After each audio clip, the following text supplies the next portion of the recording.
عارفين أنا مين؟ أنا البصلة. أنا اللي محدش فيكم كان طايق ريحتي. أنا اللي بتهربي من المطبخ عشان مش تخرطيني، ولما تخرطيني تقعدي تعيطي تعيطي وعينيكي الدم. ولما حد كان بياكل حتة مني أو يقرب لي تقوله ابعد ريحتك بصل. ولما كنتوا عاوزين تقللوا من قيمة حد تقولوا ده ما يسواش بصلة. ولما كنتوا مش بتبقوا عاوزين حد يتدخل في اموركم الخاصة كنتوا بتقولوا يا داخل بين البصلة وقشرتها مينوبة كلا. بتتبطري على النعمة.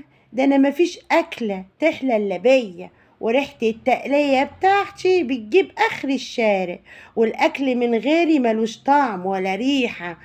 ملوش طعم ولا ريحة. ده انا سر نفسك الحلو في الاكل يا مدام.